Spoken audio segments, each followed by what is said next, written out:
'cause I don't know why we all couldn't just let it be. We're looking for answers I don't wanna see. And why does it have to be me? All right, folks, welcome to It's Talkie, the It's Walkie, Roomies, and material history and webcomics podcast, I guess. And I'm here with senior youth correspondent Scanner. Hello, it's me, Scanner.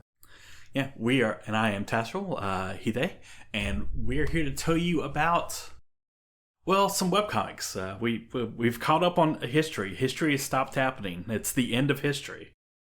And we're just going to tell you about some webcomics that exist. But first, what's in the theaters? Got any guesses? Well, there's a chance Titanic's still on there. And there's a chance Saving Private Ryan is still on. I think the main one's going to be Armageddon, right? Sadly, no. Damn. Number one is Patch Adams. Oh yeah, people love that. Yeah, people sure do. The Doctor Who's a clown.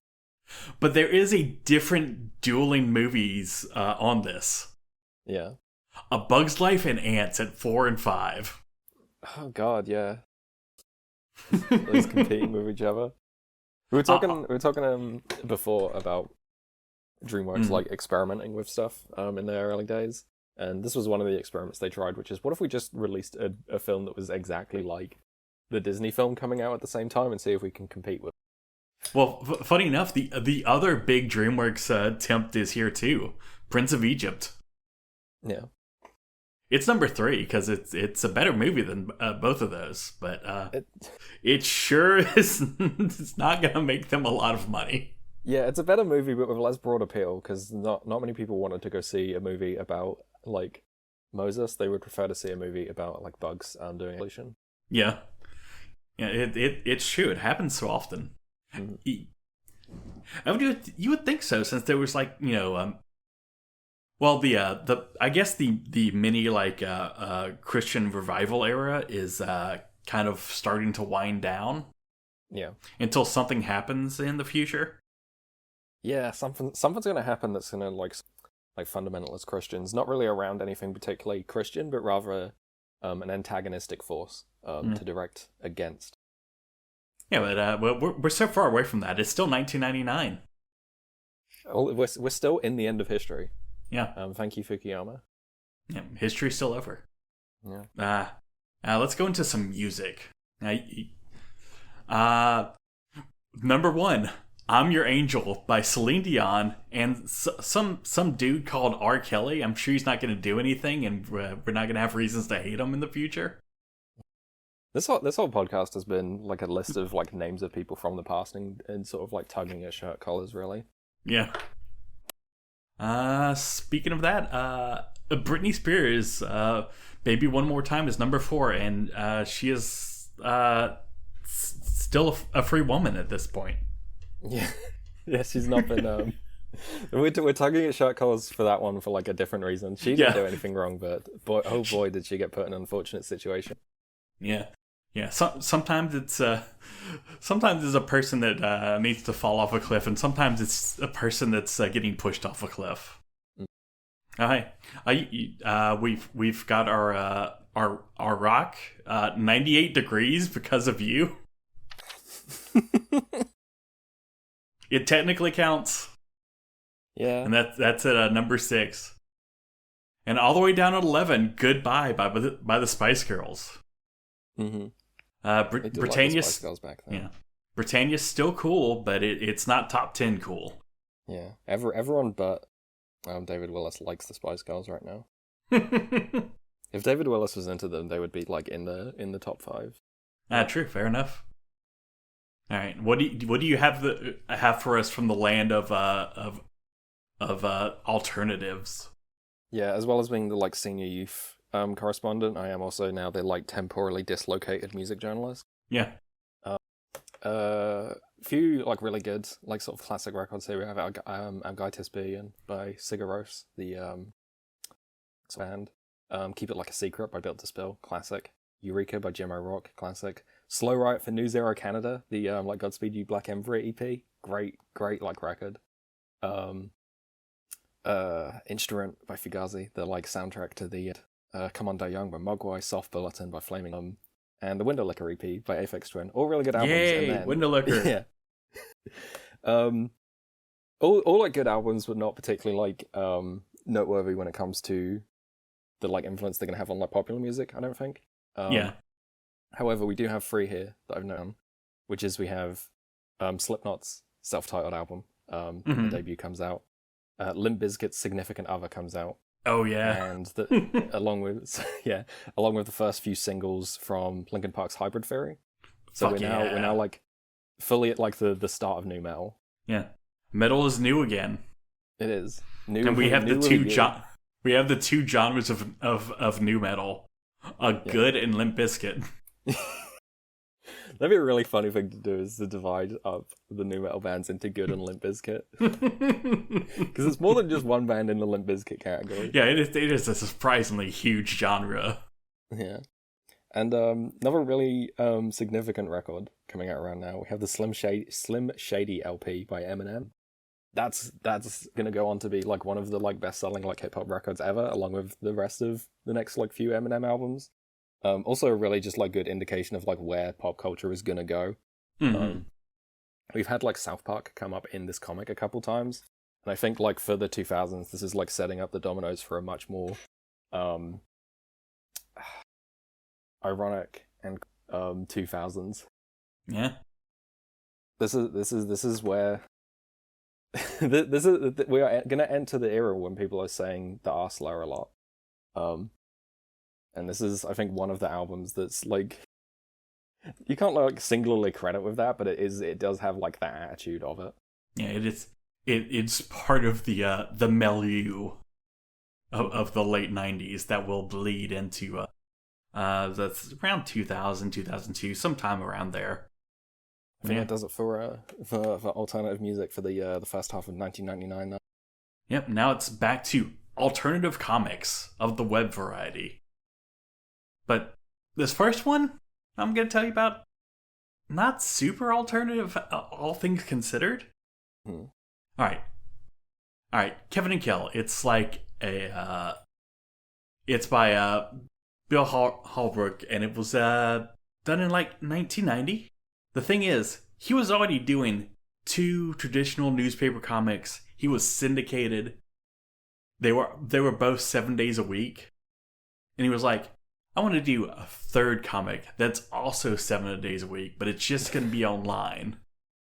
And he did this a month or 2 before Mr. Dilbert did it, so we never have to talk about him. As far as professional like newspaper people moving towards the web medium. Yay, we don't have to address Scott Adams again. Yeah. But yeah, all 3 of these have been daily since they were created. So he's been doing Kevin and Kell daily for over 30 years. So it is the longest running daily updating webcomic that has not had some significant multi-year hiatus. We have to be very more specific as we go forward as to what these, superlatives each webcomic has. Yeah. All right, and I will give you the link to Kevin and Kell, and you might notice these characters. These animals look kind of funny. I'm laughing already. Yeah, but not furry, more in the funny animal category. Yeah, and like that also goes. But then you get into the story. So you got Kevin, Big Rabbit. He's a sysadmin for a herbivore forum, and he meets his wife, Kell, a wolf, on a carnivore forum. And they both had kids beforehand, and now they're having a child together. So you might say it's some kind of blended family. And, well, we gotta get into what Kell does for a job. She hunts people for food, and then like gets the leftovers to to her company who sells it in the carnivore grocery stores. Because in this world, all the animals are people's. Yeah, it's a Beastars like. Yeah, but the thing is, like 95%, 99%, the whole like her working at Herd Thinners, which is the name of the company. Jesus. It's just a joke. It's just to set up a punchline. The other 5% makes it really awkward when they actually have to, remember that these are people being eaten and not just like bit characters. Yeah. And like this story, like the characters will age as time goes on. Like not really a year per year, but like, more closer to like not full Marvel time either, but like every few years they'll age a year or two, move on with the storyline. And they got some storylines in here. The biggest one is probably the Great Bird the Great Bird Conspiracy plotline, which is when we find out that after humans left planet Earth, birds were the first like animal to reach sentience. So they went back in time, created a world without that humans never existed in, and tried to uplift all the other animals into sentience, and also make it where they wouldn't eat each other. And they failed at that second part. Bad. But the thing is, like, that's a plot line. That is, like, part of the story and part of the background. But 95% of the time, it is a gag a day. You might think, oh, but, like, the very fact that it can do these kind of, like, long-running plot lines of, like, Kell doing a hostile takeover of Herd Thinners and then starting her own company, or Kevin starting his hair link internet service provider, or the kids growing up or whatever, requires like access to the archives, which is a thing you didn't really have for newspaper comics for the longest time. Mm-hmm.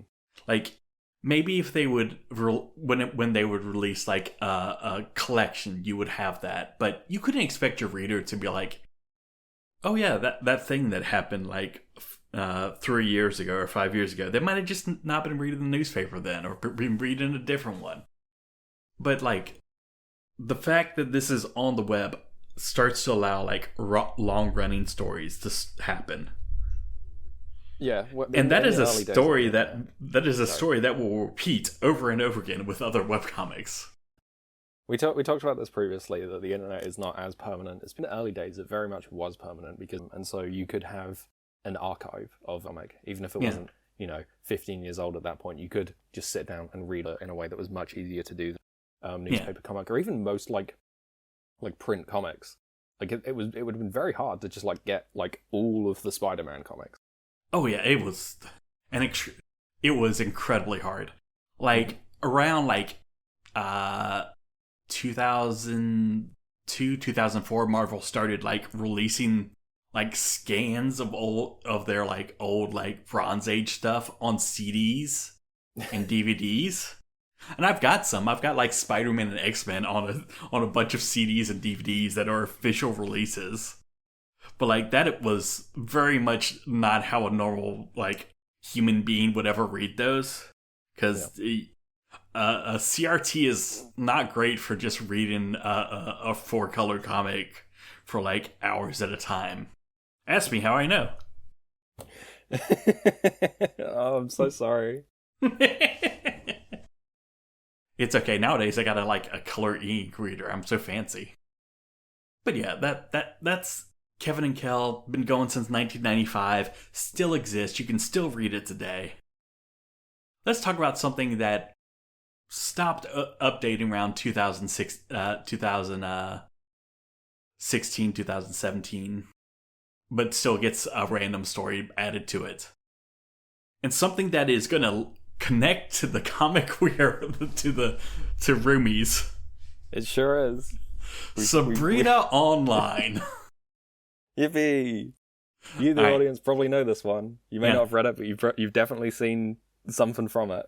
Yeah, if you've ever seen a skunk that's really into something called an Amiga, that even if you don't know what an Amiga is, that is Sabrina Online.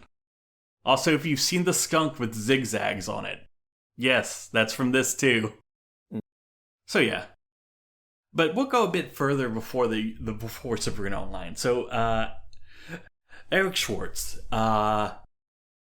you might not be surprised by this. Really into Amiga, but what's an Amiga? All right, so Commodore, after having like one of the like most like widespread 8-bit micro personal computers, the Commodore 64, was like, okay, we need to make this new 16-bit computer, like knock the socks off of people. We're gonna like be the high end, be for weird art people. And so that's where we got the Amigas. Like, original one was called Amiga from Commodore, but it later renamed to Amiga 1000, and like it had the first music tracker. It had deluxe paint, which was the standard that all like digital art was done on for like a decade. You had Lightwave 3D, which is if you saw CGI in like the early 90s or the late 80s, there's probably an Amiga involved somewhere in there. So Schwartz got into animating and making doodles onto the Amiga, but like sharing an animation that was a whole megabyte in size, that was hard. So he would send in to the one of the Amiga magazines, and they would be like, "Yeah, this is good. We're gonna put it on a floppy disk and put it in our magazine." And so his incredibly furry character, Amy the Squirrel, kind of became one of the unofficial mascots for Amiga. Which is a horny the Linux squirrel. of its day. Yeah, Amy the Squirrel is a horny squirrel that wears a skirt and no top. It's okay, the fur covers up everything. Or as Sabrina Online will eventually tell us, actually they all wear skin tight tights that just look exactly like their fur pattern and also have fur on them, so don't worry about it. They're not naked.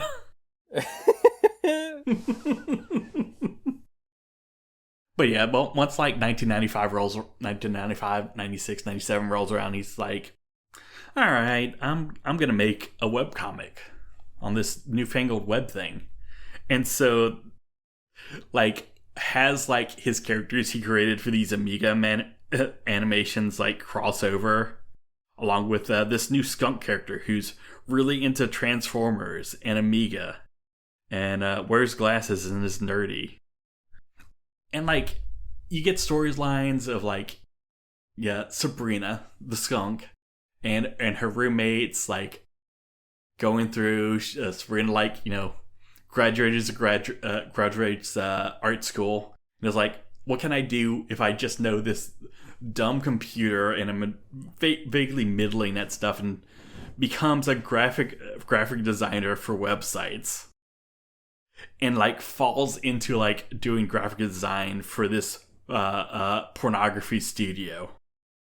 Because something to remember is like Sabrina Online, the comics, like about half slice of life, half nerding about Amigas and computer stuff, and half sex farce. But like in like, you know,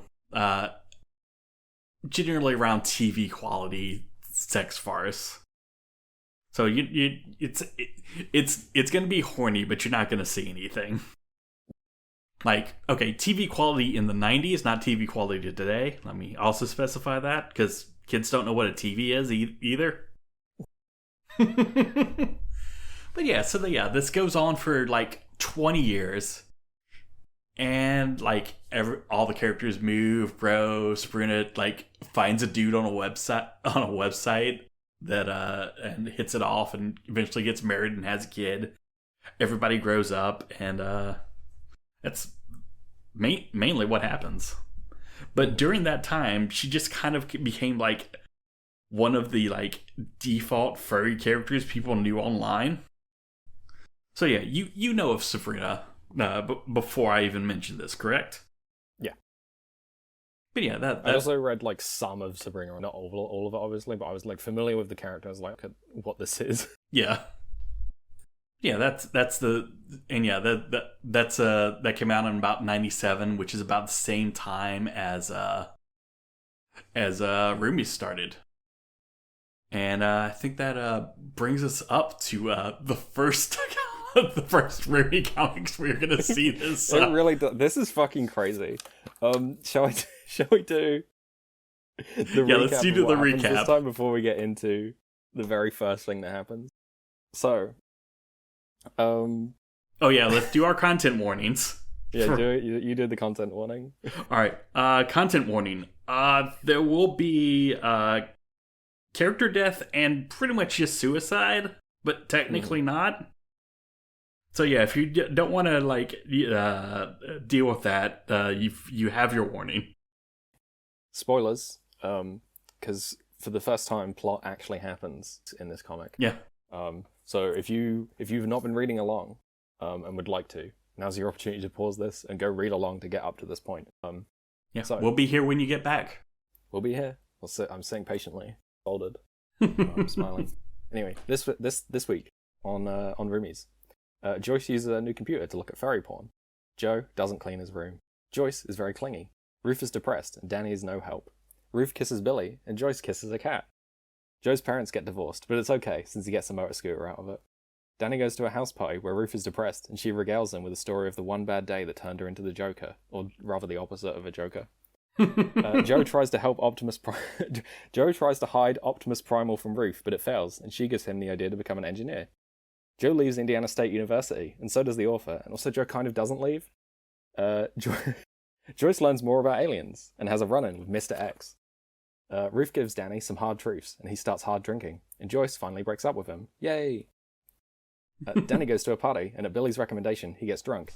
He goes for a beer run, and Ruth chases after him, getting into a car crash that puts Danny in the hospital, and straight up actually kills him. But don't worry, before we dwell on that... Sorry? Yeah, kills her dead. Like, Jesus Christ. But don't worry, before we dwell on that too much, aliens attack, Sal comes back, Joyce gets her brain scrambled and then whisked away by Sal. We learn a bit about Semi, the anti-alien squad. Billie grieves, Danny doesn't, everyone goes back to their usual gag-a-day bullshit. Billie gets a bit tsundere towards Danny, the second year of school ends, and maybe Danny has some sad feelings. Yeah, as you notice, there's a lot of like plot in there. Mm-hmm. I'm sure that it's just a one-off thing. We're not going to have more plot showing up later. It seems like we're fully in plot now. We are introduced to a government organization called Semi. Mm-hmm. Yeah, of which I have two questions about, but we'll get to it when we get to it. I may or may not have answers. Okay. All right. Shall we start where it starts? Yeah, let's start where it starts with Tina the Squirrel. Yep. I have my notes are page 1 underlined. Joyce checks out Yahoo's site of the day. Tina the Squirrel. Is this a Sabrina Online reference? Maybe. All right. Yep. Let's read from the author about this. I was probably badly referencing Sabrina Online. Motherfucking Joyce out there saying, man, could you believe some people drawing sexy things? On purpose? As me from 25 years later is all collar tucking and doing the self-throat cutting gesture after I finished drawing her getting fingered by Joe for the Not Safe for Work Patreon. Oh, it was a different one back then. Oh. So very different, and the author was very different. Yeah. I'm so glad for them that they've grown as a person. Same. Fucking anyway, Yahoo.com. What a throwback. Yeah. I love the idea that porn would be the site of the day on Yahoo. Breaking in the new pewter with Yif, classic. and the like author's like sex is shameful phase that they talk about in the commentary. Are my notes for this? Also, we get the first the first existence of one of Joyce's big catchphrases, premarital hanky panky. Yeah, she does say that a few times in this. I'm sure it will come up over and over again as some kind of character point. It comes up again at the end of this section too. Anyway, next note, page 2, underlined. Furry TF? Danny's giant bone and Joyce's giant calculator, accidental innuendo. I keep telling you Joyce is autobiographical. Yeah. I can't believe this is in the comic. Yeah. Can you help me bury this bone? And it's just a joke about there being a big object. It's had to Willis's dad just being like, yeah, I know what she did here, and Willis is like, baby Willis is, no, what do you mean? Yeah. No, I didn't. It is. Yeah, he has a giant bone because Danny is Joyce has as a result of looking at Sabrina Online. Joyce has a dream in which everyone is furries, and Danny, and he has a giant bone that he asks her to help bury, which is an extremely vulgar joke. Like, it's the most vulgar thing in this comic so far, and is like astoundingly like vulgar for the author, given their what they're like at the time, and they just didn't notice this. Yeah, they were just like, it's funny because it's a very large prop. Yeah, and like we've all accidentally into an innuendo, but usually we catch it after the fact. But usually, we're not raised incredibly Christian. Yeah. At least I hope not. I hope you dear listener, that you've had a very nice and uplifting home life. Yeah, the character you would assume from first go looking at this that is the most like the author with Joyce. Yeah. Danny is who the author thought he was. Joyce is who the author truly is. Also, he's still just in the comic. He's a real person in the comic. Yeah, I wonder if they'll come back again. Well, you just don't click the character tag, otherwise you get spoiled. Okay. That's something we haven't brought up, by the way, is that like every comic on this has tags for the characters and also the stuff that's in it, and there's a lot of the ones on there that are just like jokes of like things that only appear in a single comic. It's like purely there for the joke of having the hyper specific tag, but also you can like see every comic that for like a given character, and I have not looked at those in case there's spoilers. But yeah, and after dumb Joe thing, we get into 2004 and newspaper comics in the newspaper. Yeah, we have a section here called Roomies Redux of stuff that was published in Keenspot in 2004, and so the art is much improved, but the jokes are much more limited by what was allowed to fly in Keenspot. Yeah. Around this time, Keenspot was trying a thing where they would give away a year's worth of comics for free, in hope that like to get a bunch of newspapers to run them, and then they would be able to charge them later for their collection as a small newspaper syndicate. It did not work at all, and it's not the first time someone tried this. Like, webcomics this is like the second time a webcomic has tried this. Well, not a webcomic, but a webcomic collection, let's put it that way. Yeah, because a lot of webcomics still do like print editions, and it's even than it was back then, but the idea of like collections of especially like gag-a-day stuff rather than of the past. Yeah. Well, this isn't even that. This is like in a newspaper. Yeah. So, like, they also did collections of, like, print runs of, like, collected comics. And they also didn't make a bunch of money on those. For reference, Willis did not get paid for these. Yeah, they do talk about that. and frustrating. They Oh, say yeah. they say they were paid in something, but they forget what exactly. Mm-hmm. Yeah, that is the problem of time. Yeah. It turns out the author is dead, but just because he kind of forgot. Mm-hmm. The author. Which is a lot of how it works. It's like, hey, I want you to tell me about something you did 30 years ago. I don't know. You know how many things I've done after that? So remember, never trust an author. But yeah, we have. Oh, sorry. Yeah, we've got a bunch of these little like one shots that eventually fall apart into storylines again. Yeah, it's a lot of like single strip gags, and then also like a few like storylines that like run for like 5 or 6 like strips. But there's nothing like, we have Joe going to class naked. The author has a joke about actually drawing him going to a lecture. And so marking that down on the tally, that's free. Yep. Joyce prays. The prayer she does is adorable. Also, in these, you can really feel the growth of as a writer, because these characters are all so much more snappy and like just hitting their marks. Joe bullying Howard some. Danny watching a scene for a TV show where a character takes their glasses off, and he demands that they leave the cute glasses on. Yeah. And wishes that one day geek chic will be in fashion. And the answer is just wait. Just wait. But yeah, one thing to note, like Joe's characterization is changed in this because just being horny all the time was not thought to run well in newspaper strips. Yeah. So he's a slob now.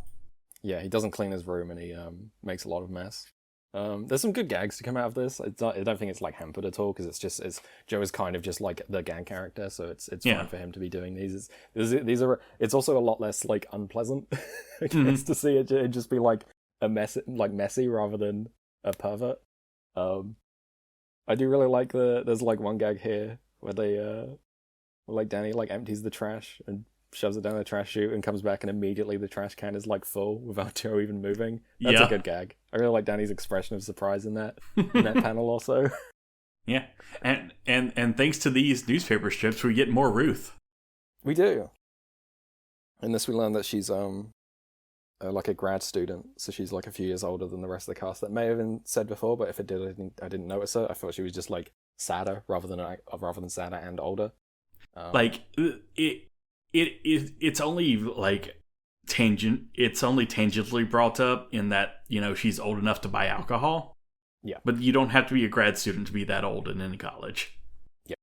So she is older than the characters, but like just like everybody else, like what their like actual like college like learning situation is very vague. Except for Jose in the future. Yeah. I wrote down God Ruth is sad.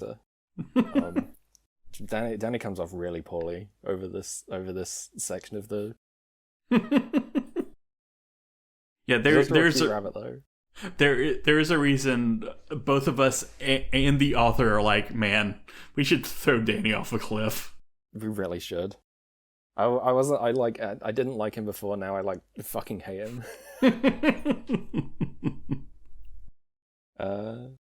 We get the little storyline of like, oh no, that Danny's a dog person and Joyce is a cat person. Yeah, Danny's a cat boy and Joyce is a dog girl. Just had like a Mountain Dew. Yes. More appealing to Danny by like throwing away all her doggy stuff. Which is, her proposition was she'd fall in love with somebody who's got a baggy hoodie and bad hair. Yeah, don't do that. Don't fall for someone like that. Even if you're given a premonition by Mountain Dew, ignore it. Yeah. Defy destiny. Yeah. Yeah, look, the kids aren't doing Mountain Dew anymore. They got the white monsters. Yeah. Just had 2 white monsters and she fed. But she tries her best to endear herself to cats. She tries to pet a cat and to just like let it come to you. But even still, she can't do it. Yeah. yeah, the slowly getting the trust of someone, and like, you know, it's almost like some kind of metaphor. Yeah, there's a parallel being drawn here between Joyce's inability to like get a cat to like want it to be petted by her, and also her like overbearingness towards Danny and trying to like force a relationship.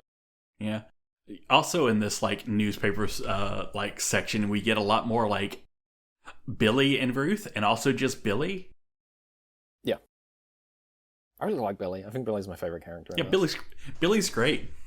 I like her line when she's talking with Ruth and describes nerds as a subspecies of humanity that should be quarantined from the rest of us. Insane line. We find out she used to be a cheerleader. There's kind of it's kind of one part of her whole personality.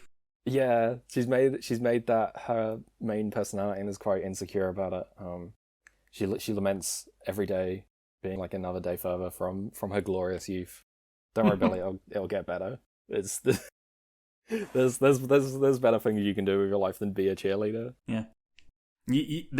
Look, the internet's growing. You can find so many more ways to be the center of attention. True. Yeah, a lot of this is very much like proto coming of age. Yeah, it's still doing like university like setting comedy, but it's like much like snappier, much more like character focused, which of what I've seen of Dumbing of Age seems to be what that is. I mean, most of what you've seen is just two girls kissing, so. Yep, I've kiss exclamation mark, Yuri exclamation mark, yay exclamation mark, and reciprocated exclamation mark, passionately so exclamation mark. I was really happy to see this. This was really nice. Yeah, it's Ruth and Billie get to smooch. Yeah, Billie's kind of upset. Ruth tries to cheer her up. Billie gets drunk, and then while Billie is like sort of lamenting not being so loved by everyone, Ruth just she takes the initiative and just like kisses Billie, and then they go at it, I guess. Yeah, how I can put it. Yeah, there are some links to some art. Do not click those. The not safe for work is accurate. Yeah, we'll include a link to the specific section of the comic so that the audience can have a look at that art if they wish. But don't do it at work. There's a line I really like in this scene. I don't know why. Something about it really stuck out to me, which is when like Billie is talking about like being depressed. Like Ruth says, "You've been stressing over not being a cheerleader anymore," which I don't. Something that struck me is like very Wes Anderson. It's like so like straight to the point. And like specific. It's, I don't know, something about that really got me, and I know it's not like supposed to be a joke, but like it's you can tell that the like writing here is strong. Yeah, there's an ability to also have dry humor along with wet humor, I guess. Yeah, there are punchlines at the end of each strip, but also there's like it's like doing a little bit more than that. It's dialogue throughout the rest of it. And then also Joyce kisses a cat to connect these two main narratives together. Well, and what's really funny is like, a lot of like the Billie and Ruth stuff did not run in the newspaper. So did not get the newspaper readers did not get the double entendre, which is more than 2009 Willis could do it. Yeah. But hey, by 2004, able to do it. But yeah, but after another little gags, we start getting divorced plot line. Yeah, the next little plot line is about Joe, like a sort of change my mind style desk, offering his services as a boyfriend. I don't know what this is about, but that's Joe. And then his mother shows up and lets him know that, which he's not really so sad about because he's getting gifts out of it. They're both trying to win over his love. He is quite happy for this.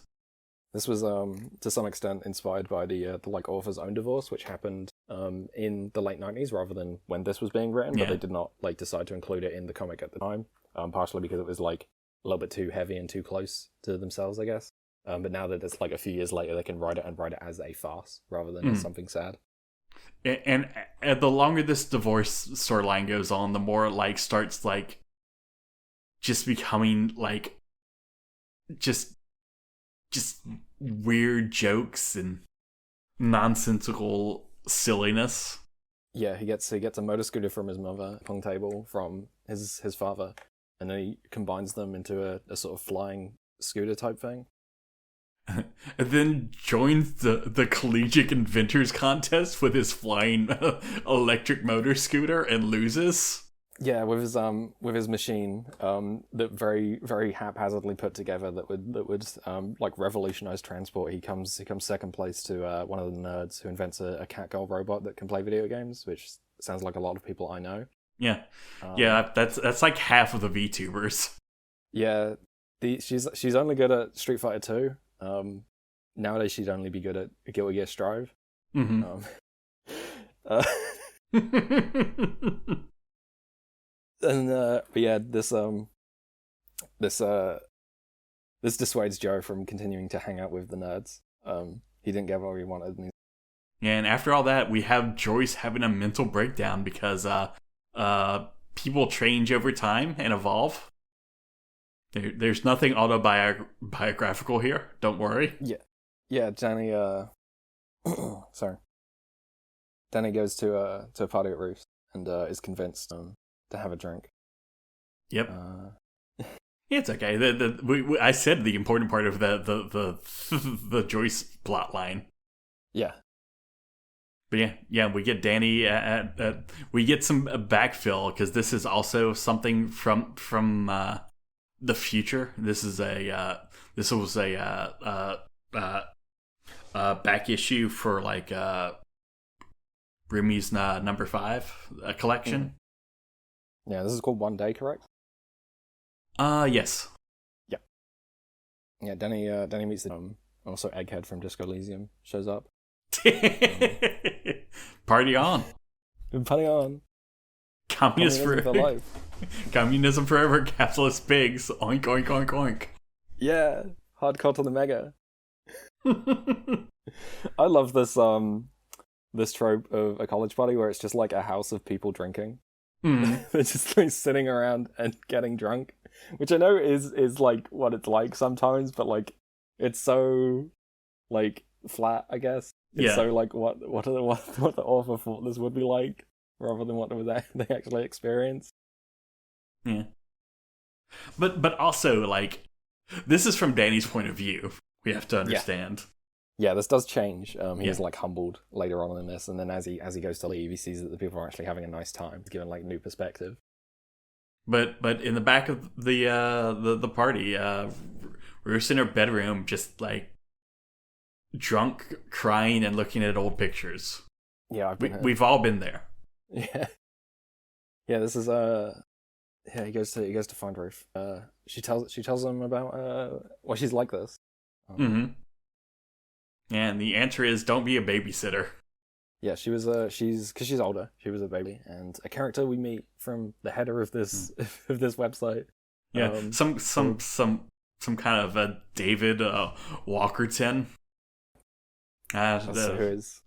He has some kind of short name. I wonder if that's important. Yeah, we meet Walkie. She hates this like hick town and thinks she's better than everyone, as we all did. Yeah. But she sorry, there's a lot to go through, so I'm trying to like put it all in order. Yeah. Like she very much has the like I'm gonna smart my way out of this horrible town, and because I'm so super smart, I know everything. And it's one of those like, you getting out of a hick town, you got to do it.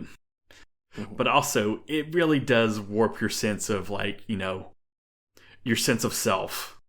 Mm-hmm. It turns you into a Danny. It does turn you into a Danny. As someone who was a Danny when he was younger, let me tell you, it turns you into a Danny. I got better. At least it's in the past, yeah. Yeah. Don't worry, our first comment on the podcast is just going to be like, actually, no, you're still Danny. Oh no, if someone said that to me, I on the spot, I guess. But yeah, there is one person she likes. It's the neighbor at the house where she babysits Ryan. They get to chatting, and then they get to fucking, I guess, to put it crudely. She has sex, and sorry. Also, Walkie gets abducted the second she turns her way. Yeah. Not like abducted like, happens in real life. No, alien beam. Yeah, it's a little bit visually unclear what was happening here, but yeah, there's too many characters whose name ends in Y. Walkie gets abducted. Yeah, no, Ruth skives on her babysitting job to go have sex with Ryan, and she doesn't like it, which the author regrets depicting in this way. Yeah. He could have done it a different way, but decided to do it this way. I think in part because still a little bit weird about sex. I guess. Yeah, to become a new person takes time. Yeah. You become better in fits and starts and not all at once. Yeah, it is framed as kind of traumatic to Ruth. Nothing bad happens, but just like the act of having sex with her, which certainly does happen to some people, but it feels weird that it's the way it's depicted here. Yeah, and it's not like framed as like her realizing she's a lesbian or anything like that. That she's some kind of much better. Yeah, if it helped her realize she was a girl kisser, A+. Well, not A+, like B. But yeah, no, that happens, and the chronology here is a bit funny because they're doing this long enough for them to have sex, and then to Brian to like just fall asleep immediately after, which is like classic dude behavior. Yeah. And then Walkie's dead. While this is happening, she's alerted to some tragic accident that has befallen Walkie by Billie. Yeah. And she goes and finds him, severely injured. Yeah, and she it's like, I can't go to my dad after what I did, and then realizes she needs to act with integrity, like her dad says. Mm-hmm. I'm sure that specific phrase won't come up later. But yeah, so she runs off with this unbreathing child to her dad. And her dad is also having sex, but not with her mom.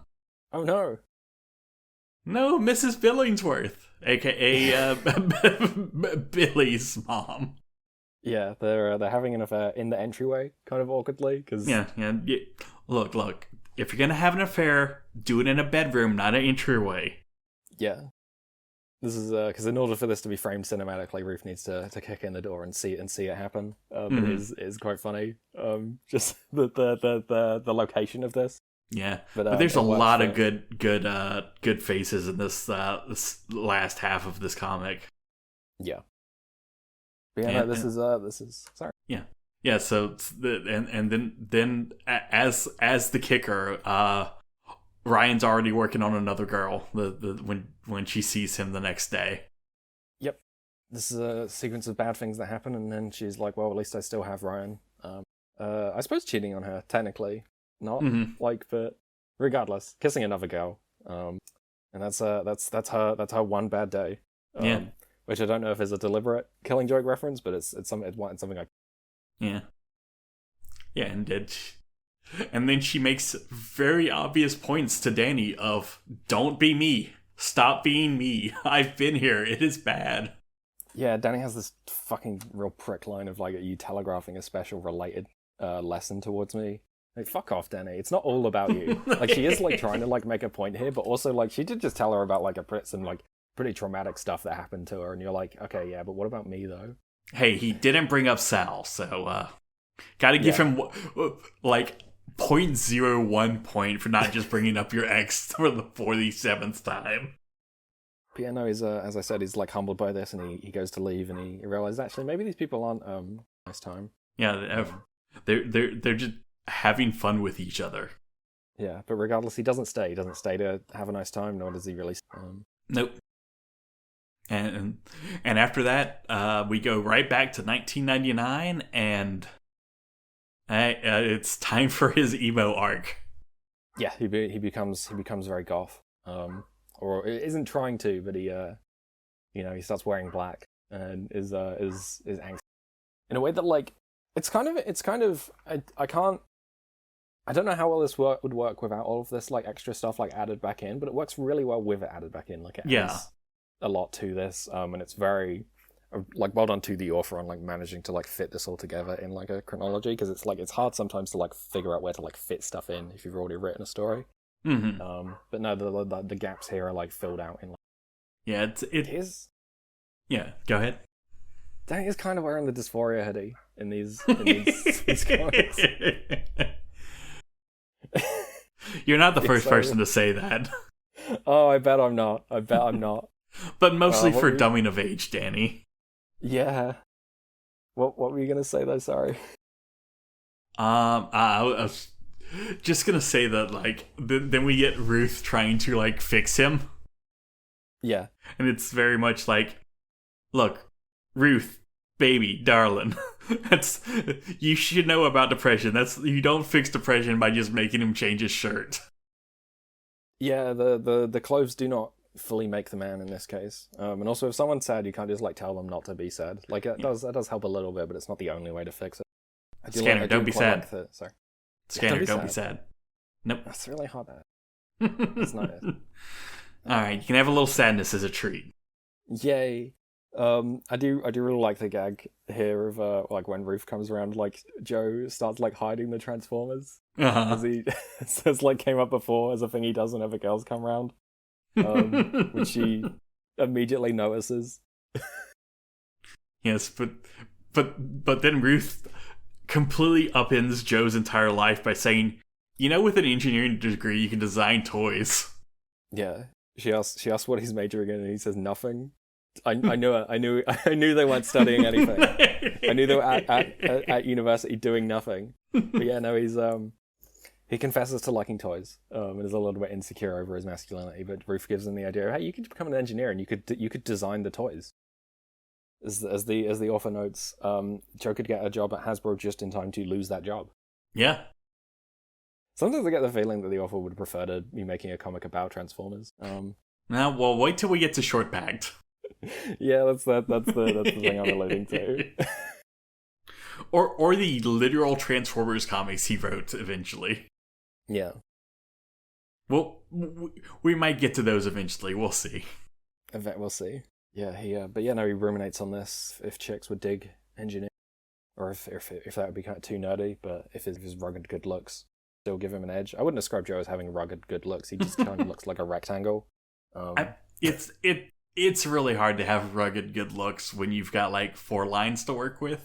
Yeah. But also he realizes he has to go to another college. He's got to leave Danny behind. It's okay. You can do better, Joe.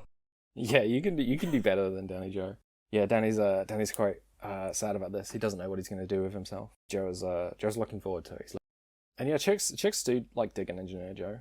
Yeah. Or at the very least, an engineer who like loves toys, and like designs toys. Like that's a nice thing. You say that to everyone, they'll be like, oh, toys for kids, wonderful. It's infinitely preferable to the usual like career pathway for an engineer, which is like someone who like designs smart missiles. Yeah.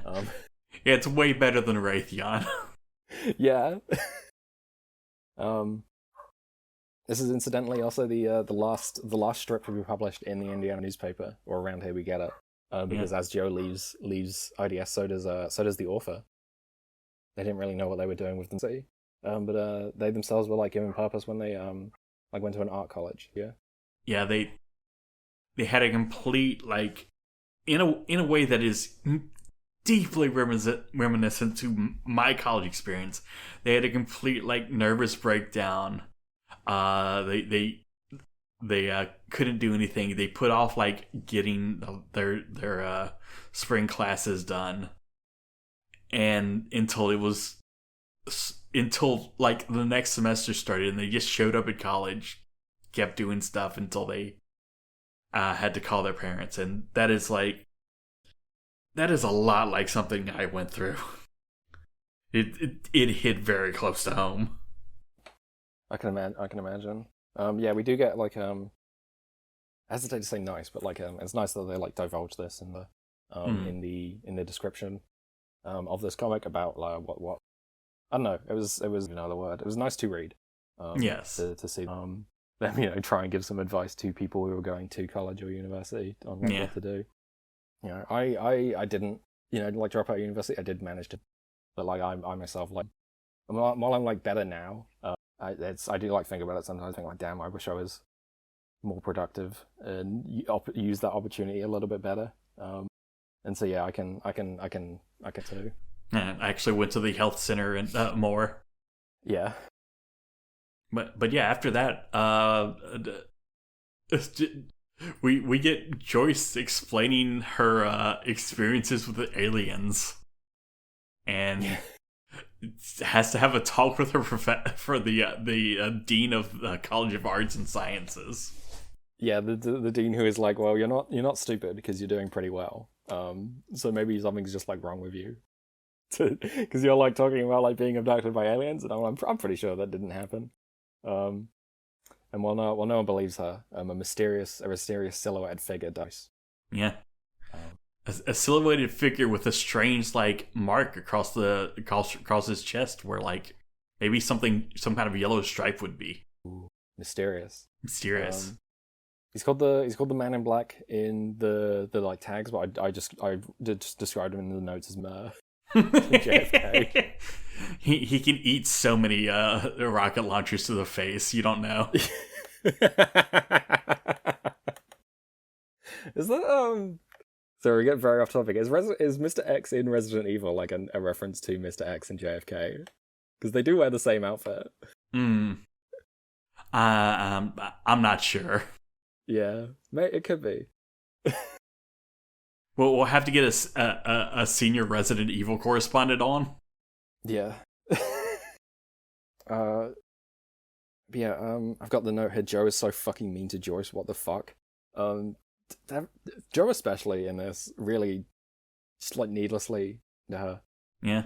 Joe's like, please like find someone who's like less of a prick than Danny to form. I feel really bad for Joyce in this comic. Nothing especially like bad happens to her, but like she's just like so happy and so full of love. I just want nice things to happen to her, and for people not to be so cruel to her all the time. But hey, Ruth does punch Danny about it. Yeah, we get another classic Peanuts punch from Ruth to Danny, for leading her on. But she insists that he isn't. But also, it's like it's very clear that like to some extent Danny is like not pushing her away as hard as he should if he really doesn't love her, because he like appreciates. He is still kind of like bummed over losing Sal, and is like, well, I kind of do want like a woman in my life. It makes me feel nice when someone wants me, but I don't have to do any kind of commitment thing. Yeah, it's very but yeah, no. As a result of this, Joyce finally leaves Danny initially. Yeah, for about 10 minutes.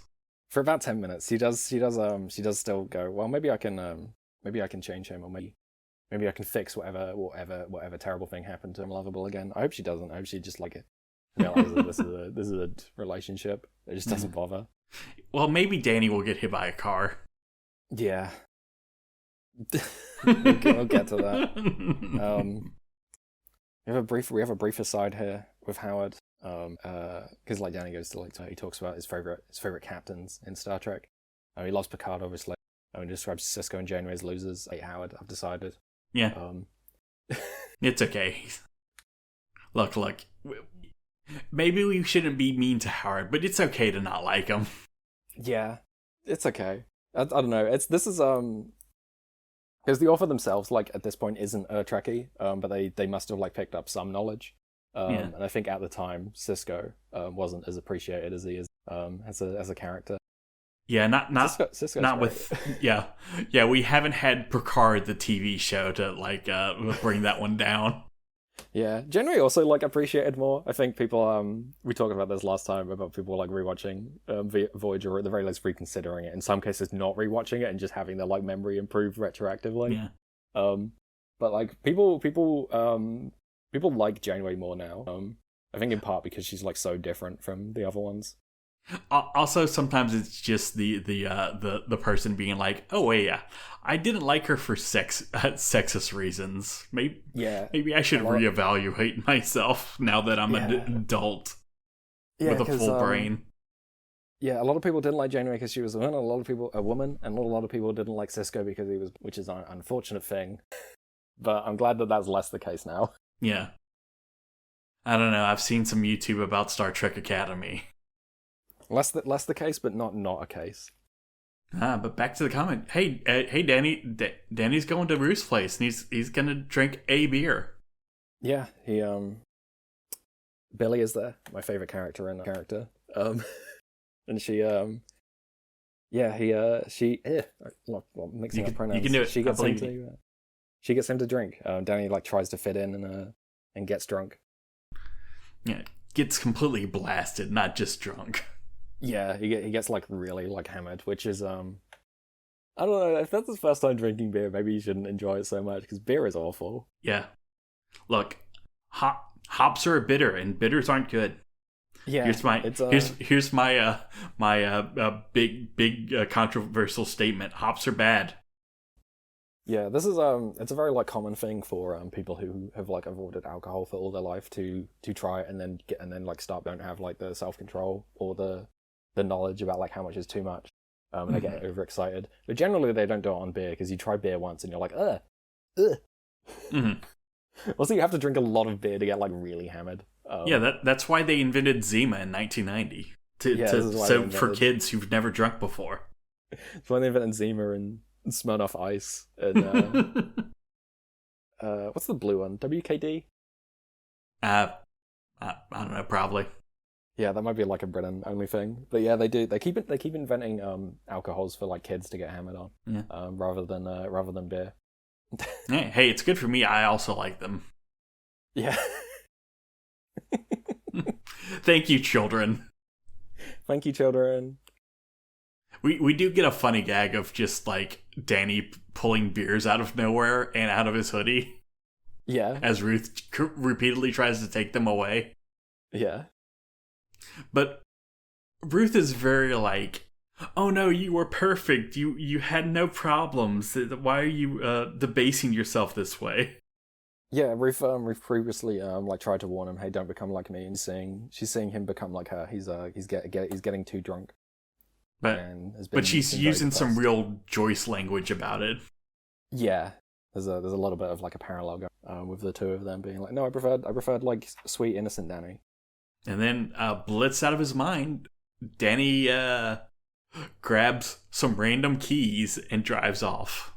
Yeah, they run out of beer, and so Danny, while Hammer decides to go for a beer run. He drunk drives in Ruth's car. Yeah. And Ruth is all, now I have to make amends. I have to wake up proud of my actions. Mm-hmm. This is lots of very serious language going on. Yeah.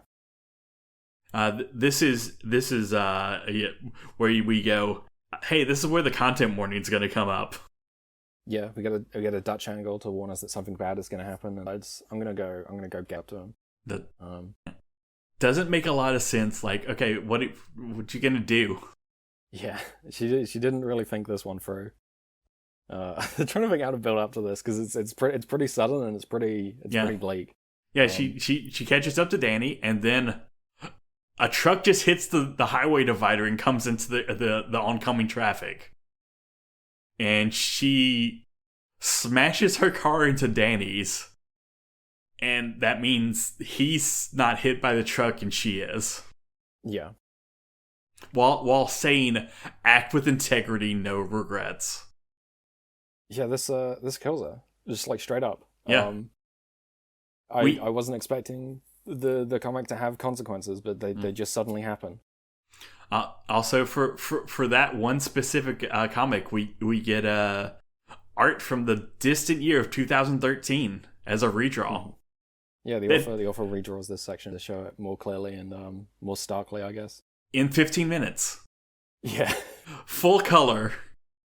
Completely drawn. With 2 cars and a truck. Yeah. Scanner, do that right now. Start the timer. Right now? Yeah, 15 minutes.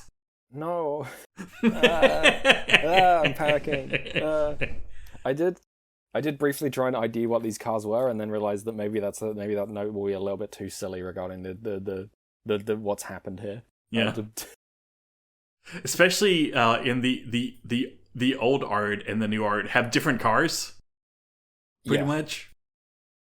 The old art is like, it's very boxy. It's clearly just like a couple like rectangles for cars, and then in the new one it's like clearly like modeled off of But yeah, that happens, and then we hard cut to Danny in the hospital, and we learn that he's been seriously injured, but Ruth is dead. Yeah. Just she remembered to buckle up, but just neck snapped. Yep. This is sad. I don't know any other way to put it. This kind of got to me. I was like, damn, I really liked that character, and now they're just gone. Yeah, they successively built her up and killed her. Yeah. These characters are awfully cavalier about it, I'm going to be honest. Yeah. They don't seem to be quite as broken up as I was. And it's not the kind of like cavalier you get with like people who've had a lot of death in the family, so like joke about it a lot. It's more just they're doing their normal snark. Yeah. Joe is like unpleasantly snarky about it. This, I don't want to say, but this kind of sucks the way that this is presented. Yeah. I don't know what your feelings are on it, but I'm not super keen on it. Like the fact that it is so much on like Danny and his reaction is not great. Yeah. Even though that it is very clear, like the idea was that to build it up to like make a change in Danny. Yeah. Which I don't like that being the way that like Ruth is used. I don't. Well, it's okay. You can read Dumbing of Age, and she's has never died once. Yeah. Dumbing of Age absolutely once again proving itself to be the better story, I guess.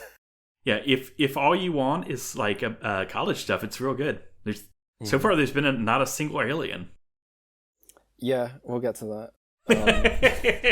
Yeah, we'll get to the even more tonal whiplash in a second. Yeah, but I don't know. This is like quite sad. I liked has died, and I don't really like the way that the characters are not even really dealing with it. They're just like not fully addressing it. They're just kind of like, there's like jokes in this bit, and it's like that doesn't seem right to be doing jokes that about like regarding this. And then a different plot intrudes. Just when we were doing like a plot that was like fucking like properly like serious, and addressing something like very real and heavy and tragic, the aliens show up. Yeah. And just a little purple alien in a dumb hat and wig shows up. Yeah, it's not helped by the design of the aliens, which were originally done for gag and are now like serious, and they are real like Looney Tunes little dudes. Yeah. Who love to dress up. Yeah. They are like in disguise at the hospital, and they are like gag styles. Yeah, like the characters just pick them up and like try and do a catch or release on them. Yeah. It's not handled with the gravity that it should be. I don't really fully understand how much of a threat these aliens are, because they like do threaten to kill people, but also they're just like being tossed around and they're making like dumb jokes. But then Sal comes back and arrives with her team with Semi. Also, we see Dina for like half a second. The aliens are here to try and capture all of the people they've previously abducted. They have knowledge of the aliens, so they come here to capture Joe, who was previously abducted, Ace, who was previously abducted. We see like little glimpses of them with the other lot, with Dina's like paleontology student. It seems as though everyone they abducted, other than Sal, was at the Indiana State University. That will change, but yes. Yeah, for now that seems to be the case. They were very localized in their targeting. But yeah, Sal shows up with her team, which seems to include like fucking Duke Nukem. Mike. Yeah. And Beef. Jason. Yeah, Beef. Jason, who's here and thinks he's James Bond. The cunt.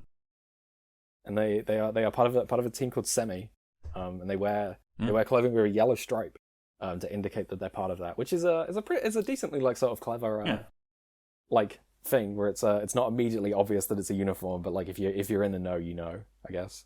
All right, do you have any questions at this point? I have 2 questions about Semi. One, Okay. Is that an Evangelion reference, like Cele? No. The author has completely lost what it was original reference to, or or what it stands for, or anything. Incredible. And then the other joke is, or the other question, is that a dick joke? No, probably not. Like Semi, as in like a hard on. The answer is it is lost of time, but probably not. Okay. Also, the author cannot tell you what the yellow stripe means either. Yeah, I assumed it was just like some cleverness. It was like, you know, it's a way so that if you're in Semi, you see that and you're like, I know what that means. And I can ask them the code, but without like standing out, because if a normal person sees it, it's just a yellow stripe on their clothing. I thought it was clever. It appears as though it may have had like another forgotten. Mm-hmm. Also, Sal has like super strength or something. Yeah, she's quite effectively able to fight back against these aliens. Joe is like pinned by an alien, is able to just like bend the barrel, and just rip it apart with her bare hands. Yeah, either she's super strong or the aliens' technology is really flimsy. Maybe that's why they couldn't fight back against that black helicopter last episode. Possibly both. Possibly both. Sal is caught in like a tractor beam. Not Sal. Joyce. Joyce is caught in like a tractor beam. And the aliens are torturing her. They could kill her outright, but they're deciding to quite literally play pornos until her brain explodes. This is kind of wretched. I don't care for this. Especially also given that like we've just had like a character die, and then also to be like, all right, we're gonna kill Joyce in this very absurd, cartoony, and dumb way. And it's like, I don't know if that's like a real threat or not. Is she going to die? And and if so, how are you pairing these 2 events together? It doesn't sit right with me, and I don't want to just like hate on this. But I am like frustrated by it, I guess. And this is the most of the comic has like actually frustrated me in the sense of like previously I was like annoyed, not even like annoyed. I was just like, oh, this is very of its time, isn't it? These jokes they're making. Yeah. Whereas this, I'm like, I don't think this works. Maybe they do something with it later, but as presented originally, I'm not so hot on this. Mm-hmm. I don't know. What are your feelings? I mean, it's fucked up that this is going to be important. Yeah. But also, like, it will get better. It will improve, but this is very much like how a lot of webcomics did their first like turns to a serious storylines. Not particularly well. And like the transition from jokes to not jokes, very awkward. Yeah. It's not all bad. There's bits in this that I quite like, and I think that if like these 2 things viewed distinctly from each other, these 2 storylines, there's bits about them that both of them that I like, that I think are done well, or that I first time doing a proper serious. But fit together, I don't love it. But yeah, no, we get a lot of action at this point. They rescue Joyce from the tractor beam by like throwing it in, the alien controlling it into the tractor beam, so that he like has to turn it off. That's pretty clever. Yeah, and we get lore that the abductees are naturally able to like use alien technology. Yeah, that's why they chose these people, because there something about them. I don't know if it's because they're intelligent or just because like they have some interesting brain chemistry. Maybe they have the predator autism, but they're able to use the alien tech, or at the very least understand it. And like Joe has a moment where he has to like be a normal human being to Joyce. Yeah, this is kind of sweet. The way this is put together is like quite clumsy, because it's like trying to have like a few semi fight back against all the aliens. I don't know if they kill them or if they just like knock them out. Again, the stakes here are kind of like hard to fully grasp, especially compared to the stakes of the thing before. But yeah, they just fight all the aliens and then just like leave. And then Joe is sitting with the like unconscious Joyce, and has a little moment with. And then Sal comes back, and then Sal comes back. She full and extracts the alien tech, and also says that they need to take Sal. Not Sal. They say Joyce. Sorry, there's too many characters now. Yeah, they got to take her to their secret base to help her brain think. Yeah, and Joe's like, you got a doctor right here. I don't care about your secret conspiracy. I'm just gonna take her to the hospital I'm sitting in front of. Yeah, and they seem hesitant to let the hospital take care of Joyce, as if the hospital has the equipment to read her mind. Mm-hmm. I don't fully get this, but regardless, they take and knock Joe out. Yeah, I don't know why they wouldn't take Joe, because he'd also been abducted by the aliens. But fuck it, it's just like fuck you. But then after a moment where Sal explains her whole deal to the unconscious Danny, we get Danny in jail. Yeah, Danny's in jail, and then Ruth's parents show up, and then we don't get the scene with them, mm-hmm. Which I'm like, I'd kind of want to know how they're feeling. Yeah. This is like played off as like a joke of like Danny being like, oh, I don't want to deal with this, and it's like, she's fucking dead, dude, and it's partially your fault. Mm. But it like skips over it. Yeah. We do also get a joke with Howard having the most like evil on brand episode of Star Trek. Yeah, I said before, damn, I hate Howard. I can't help but feel bad for him in this bit though, where he's just like watching Star Trek alone, and it's an episode where someone has to sacrifice themselves in order to protect Spock and Kirk, and it's like, damn, that is what it's like sometimes. Yeah, something bad happens, and then you just like continue to like see it like represented in media, and just like remind you of it. We've all had it happen to us. There's a thing that this brought to mind to me, but I'll get to it at the end. Like closing thoughts. Yeah, that poor Howard. I wish we got more of this. Yeah. There's a scene I really do like. I don't know if you. What's the scene you like? I really like the scene that's like a couple strips of Billie, like returning to her like dorm room without Ruth. The mourning here is, I don't know. I like that we get her mourning. She's the only character we really see do it. Yeah. And I've got the exact strip up because I really liked the line here. Empty room. I keep trying to forget Ruth's gone to preserve my sanity, but have this. I'm not ready to deal with this sort of thing. I have no context to put this in. No grasp of the consequence. Like and like that line of like, I have no context to put this in really stuck out with me, because that is like what like dealing with a death is like, especially the first like major death you're with. Yeah. Like I can't fully understand this. I'm like upset, obviously, but like I've not fully like grasped it yet, and that like it seems like ungraspable. It's like thrown everything like out of order, and it's like this for like forever now, that person. And this is the most like adult thing in the comic so far. I think this is my favorite bit of the comic, and I'm sad how short it is. Yeah, it turns out Billie's a good character. It almost makes me forgive everything else. Is like that like little scene. I would like to see more of that. I hope there is more of that in the next section of like addressing this more seriously, or at the very least with like handling it with the gravity it deserves. I don't know. It's a good scene, and I think it's like hampered by the silly bullshit like evil side of it. Sorry, what were you gonna say? Yeah. Billie and Danny trying to have a good conversation than Star Wars. Yeah. That what a like perfect metaphor for this is they like those two like talk to each other for the first time like after this has happened like properly, and then it's like, well, the Phantom Menace has come out. Remember that? Remember how annoying it was that like everyone was talking about the Phantom Menace? I don't care about this. This isn't right. And like. Sorry. Is there what what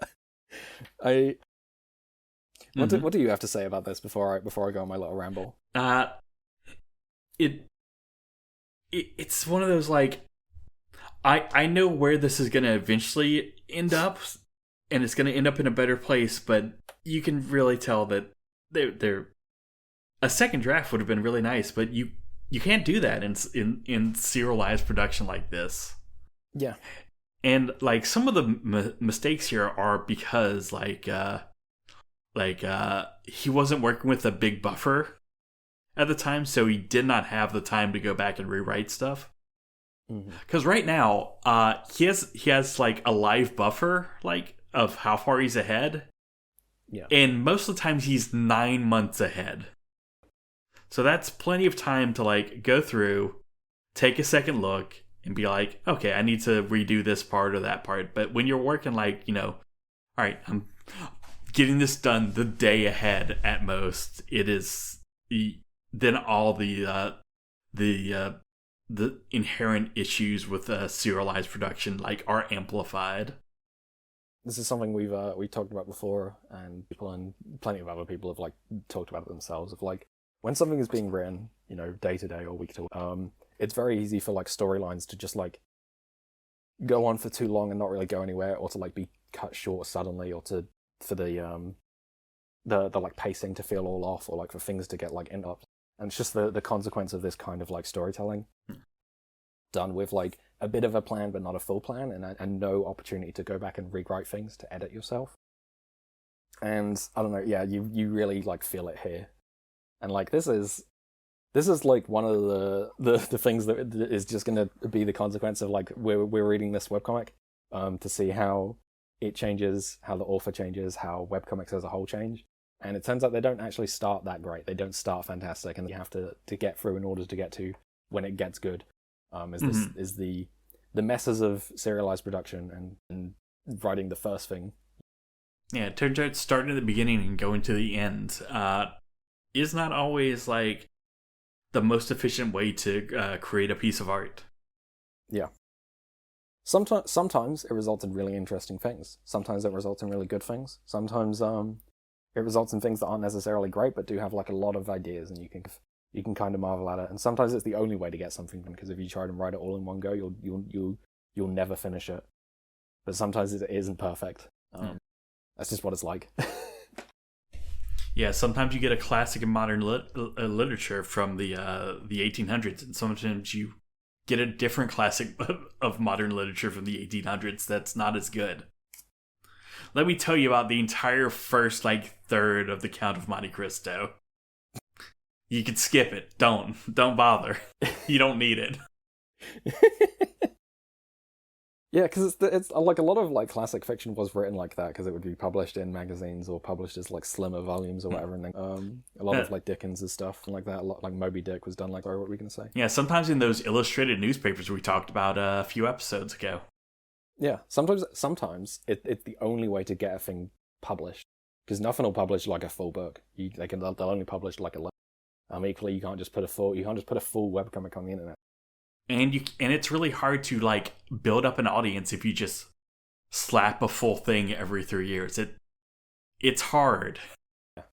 Also, there's sorry.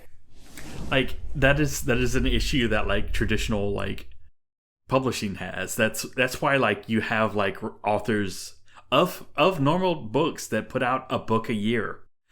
Because if you wait too long, your audience will disperse, because they're like, yeah, that was a good thing, and then they don't remember to look for it 5 years later. Yeah. I know, I've been the person who has not looked for something 5 years later and been like, wait, there's a whole new one? Yeah. Wait, there's 2 new ones? Yeah, it happens, and so you need a more regular release schedule. And sometimes the improvisational nature of serialized storytelling is better for it, or if not better for it, then at least results in interesting outcomes and results in making mistakes that you learn from. This author, David Willis, would go on to write better things, and so I'm glad they learned the mistakes. Yeah, sometimes you get a Babylon 5.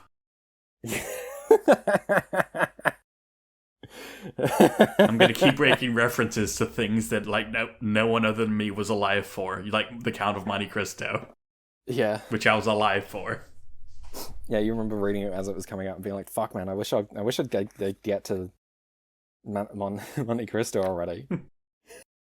When are we gonna get to the fucking fireworks factory? And then we get there, and it's just like, okay, when are we gonna get to the actual revenge story? Yeah. Please. And then it's like, it's still like another like 3 different like like character changes before we get there. Yeah. But hey, it's made a lot of good movies and miniseries because you can just skip that whole first half. Yeah, and there's like interesting things in the Count of Monte Cristo, and it's like, and to some extent they wouldn't be there if it wasn't written like that. Sometimes you can edit too much. What's the pathologic quote? Again, referencing things only for me now. But it's I'm googling it to find it exactly. Sometimes things are better unfinished than when finished too much. Mm-hmm. Sometimes you can like over polish something and then some essence from it, or remove the messiness of it, and then I don't know. There's no perfect way to make something, I guess, is my point. Yeah, we are all fallen beings doing the best we can, as Joyce would say. If there was a perfect formula to creating like a work of art and narrative fiction, they would have put it into ChatGPT already stuff. But it can't even put out like okay stuff. It's just crap. So you know what? Maybe the mess is the way that things get made. Maybe they're like innate like human. It turns out your readers are also messy humans, so they can see themselves in your messy creations. Yeah. You need to have a soul, and and no one's soul is perfect. We're all with sin. In a sense. I'm just rambling at this point. I don't know. I think this is like a worthwhile like point to make about like webcomics, is that is there a perfect webcomic out there? No, but is there a perfect normal comic, a perfect graphic novel out there? No, of course not. And it's not just the format, and it's not just the creator who makes it. It's the nature of fiction. It can't be exactly what you want, and it can't be perfect, but it can exist. And if you need to do it week by week to make it, yep, just do whatever gets you to make something. There's still a little bit of story to address in Roomies this week. Shall I finish it up? Yeah, let's finish it up. Yeah. They take Joyce, unconscious still, back to Semi. We see the Semi headquarters. We don't really understand where it is. It's a very big building that says Semi on it, which is not exactly It's in Colorado. That's all we know. Yeah, it's maybe it's near NORAD. it's like on the other side of the mountains. Yeah, we don't fully grasp what it is. I don't know if it's like a government organization or like a splinter group, or if it's like a fully list like secret. I'm sure we'll learn more about it later, but this is our first like proper introduction to it. But Walkie's there. Walkie's there. Seemingly okay, better than they were last. They're still breathing. Yeah. So they must have fixed that. Big improvement. Yeah, that's the one sort of like thing about the one day story that like didn't get wrapped up, is like, what happened to Walkie? Did he just die? But no, he's fine? Question mark. Mm-hmm. We'll learn more about what's up with Walkie in the rest of this, and then in the series after this, which is named after him. Well, in the one day story, they do say like he did get breathing again, but he was much more subdued and like quiet afterwards. Yeah. But we don't physically like see him until now. And if you're reading this as it went along, this is your introduction. Yeah. 2 years in. Yeah, as said previously, a lot of things have been reinserted and add depth to the story, in a way that like I can't imagine reading it. Yeah, they decide to. There's like a scientist there who's like working on Joyce, and they decide to fake her death, in a bus explosion. Yeah. And like we find out later that Walkie changed that to she went to be whatchamacallit in a missionary. A missionary in like Bolivia. Yeah, Bolmeria is the name of the country. Sorry. It's the like some fictional sort of vaguely Eastern European. Right next to Latvia. Yeah, or God, what's the one from Dilbert? Sorry, Albonia. That's it. It all comes back to Scott Adams. We keep trying to get away. Yeah, it weirdly it sounds like an Eastern European country, which is already like majority Orthodox. So I don't know why she's being a missionary there. Well, they're the wrong kind of Christian. Yeah, she's trying to get him to become Protestant, and they're like, no, fuck off. We've got our own. We've got like these really cool paintings done by Andrei Rublev as part of our one. What have you got? Mega churches? That's shit. Yeah, Joyce would think that they were Catholics. Not even know what an Eastern Orthodox is. Yeah. But yeah, the Joyce's her mind is still a mess. And I'm like, over the porn, over like being shown the premarital hanky panky, and that's like traumatized her in some way. Is this a joke? Again, the stakes here are like all over the place of like what's a joke and what's serious. I will just have to find out next episode. Yeah. Oh, there's a Taco Bell at Sammy. Yeah. Also, there's a McDonald's at the Pentagon.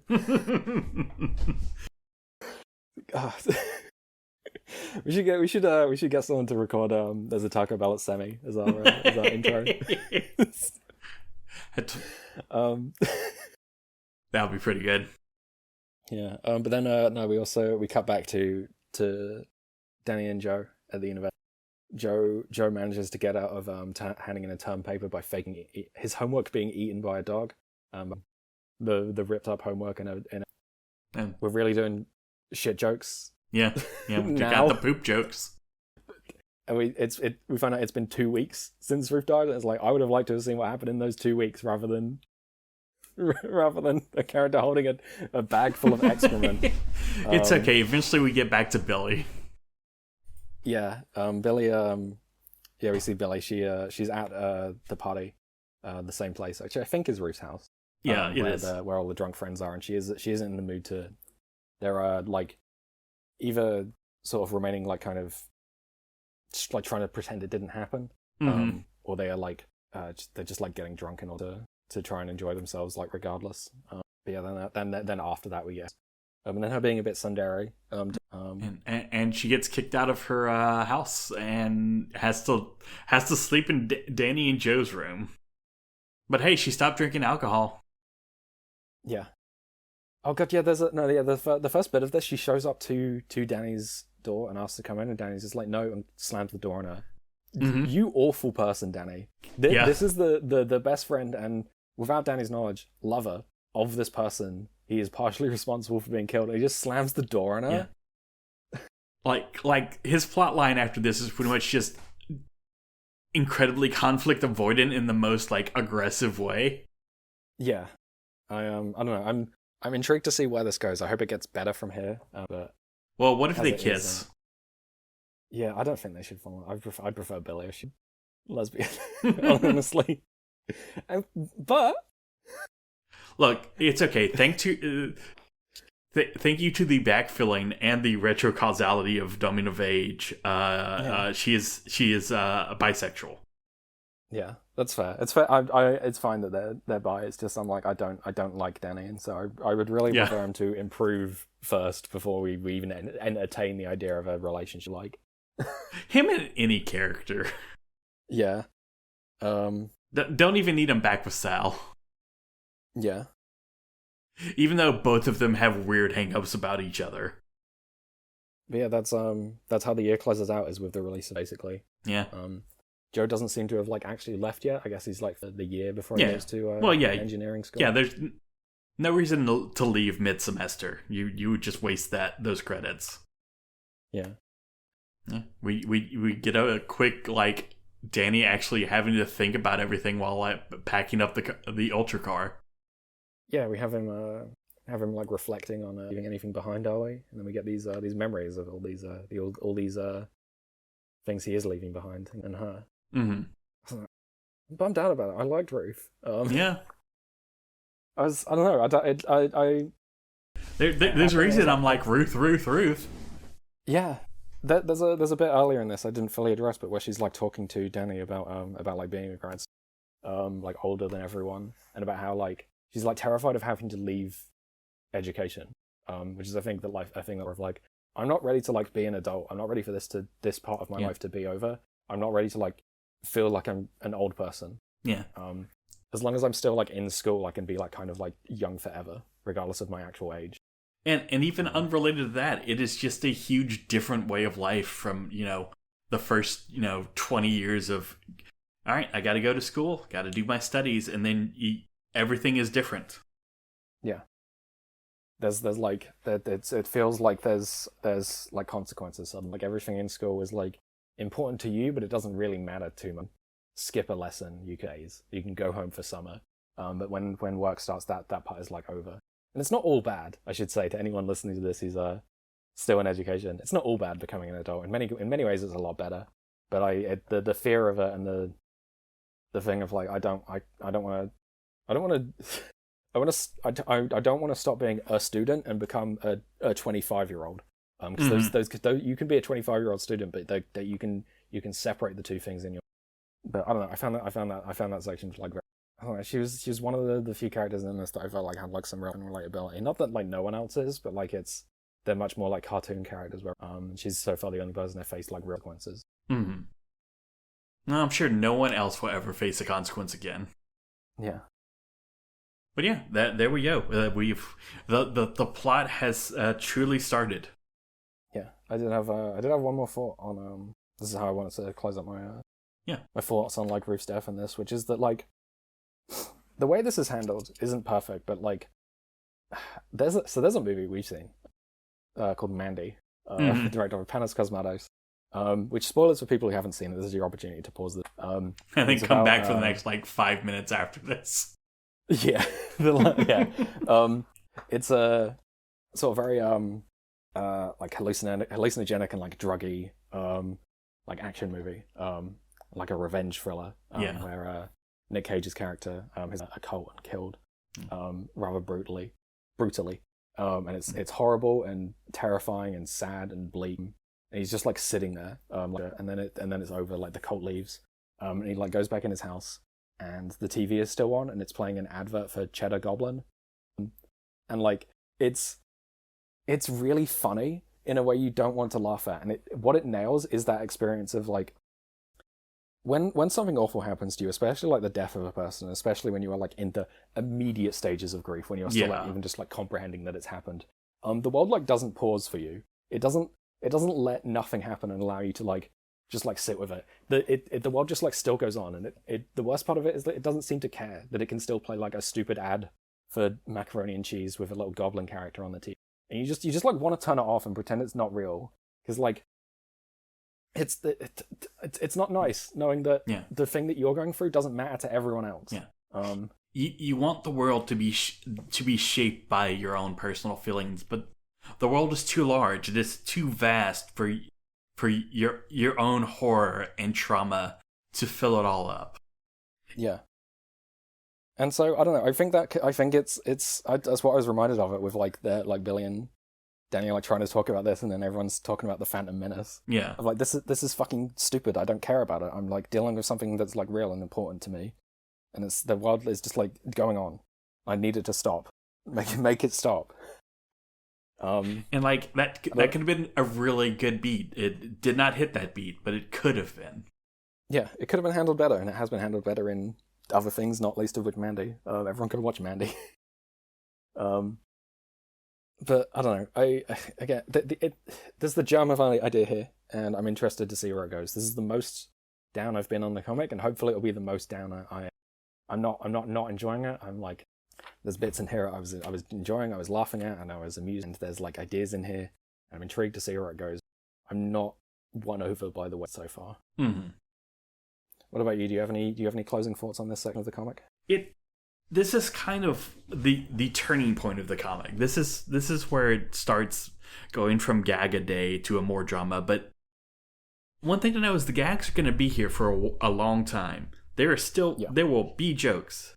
There will continue to be jokes because the mixture of comedy and trauma will continue, but it will improve. And like, there's something there. There's something to be said for mixing comedy and trauma. Absolutely. It hasn't hit it yet, but it will in the future. I think it's gonna get better. I'm excited. I'm excited for it. It's just like, I think this is the worst it gets. So I'm looking forward to going up from here. And when I say worst, I mean like, there's worse things I've read. It's just the like, it's more just like the tone of it rather than their content. Mm-hmm. And that's just the nature of like it what it is, rather than any like specific. Yeah. I don't know. I'm also glad to like be reading something that's like not perfect, because it's like this is like inspiring to me to be like, this is like one of the ways that you can mess this up. This is like a fault, and this is how not to do it. This is how to avoid this kind of like. Yeah, there's something about like web comics and web novels and stuff. You see someone mess up, and then you see them keep getting better and better, and you're like, I can mess up. I can do mistakes and improve. It is if I make a mistake, it is not the end of the world. I can get better, and people will let me get better and follow me as I get better. Yeah, that's the most admirable thing about I'm gonna do the most severe thing you can do. And, you know, it's really hard to kill a character sometimes. To be like, I'm throwing them away. I'm done with them. Especially to make it's really hard to build up a character in a way that people like them when you know they will be gone. To put as much writing and care into someone to know that they will be nothing. That Ruth was the character with the most depth, and rather than me being like, well, there goes the character with the most depth, what I'm interpreting in this as, and what I'm hoping to see from it, is that like suddenly that like depth more depth. Mm-hmm. The alien bullshit. I'm sure the aliens aren't going to come back. Don't worry about it. Oh, I know they are now. They can't not come back after this. I can't keep lying to you. Yeah. But yeah, I'm excited for where this is going to go. That's it. That's the end of the second year of Roomies. Yeah. Shall we do? I know this is run long. Shall we do a quick little recommendations? Yeah, let's do our quick little thing. You can go first. So I'm going to recommend a webcomic by Benji Lee, otherwise known as Repo Ghost. Post a link to their socials. But a webcomic called Thunderpaw. Not finished and is on indefinite hiatus. Yeah, as many comics are. I'm probably not going to come back. It originally ran in 2013. It's about two dogs like surviving. The art, like every page of it is a like looping of like movement. It's like really like gorgeous like artwork. I'm recommending people read it. It's very short. You can get, because for the only unfortunate thing being it just stops at a certain point. The author has like gone on to do other comics that I would also recommend, and I'll post. But Thunderpaw is the first proper narrative thing. It's a really impressive like first thing of the cool stuff it's doing with its visuals. But yeah, that's my recommendation this week is Thunderpaw. All right, and let me find the name of my thing. It skipped my head. I'll remember it later. Let's see. Let's do a different one. I'll make a note for myself. I'm gonna say to be a contrast to you. Read Planets. It is a manga about a bunch of people who have to collect to be janitors in space, collect space debris. And it is harrowing at times. You will see the ways that space debris can mess things up, and it's short. It's only like 6 volumes. Yeah. Planets. It's Planet then ES. And I think that will be everything. Thank you everybody for coming. Thank you everybody for listening. Yeah, thank you for listening. I hope you continue to enjoy Roomies as much as we are. Yeah, I say it every week. I'm looking forward to it. I'm looking forward to what happens in the third and I think final year of Roomies. Yeah. Yeah, where can we go from here? That's just a good question. What are they gonna do with all those fucking aliens? Is this like a proper invasion, or is it just like those 10? Yeah, and with Joe going to another school. Yeah, what's he gonna learn? Is he gonna learn how to design Transformers? What's gonna happen? I don't know. Who knows? I'm bouncing up in my chair again. I want to see what happens. And that, with that does it, everyone. See you next time. We need a proper sign off. See you next time. See you next time. Next talkie week, next talkie channel.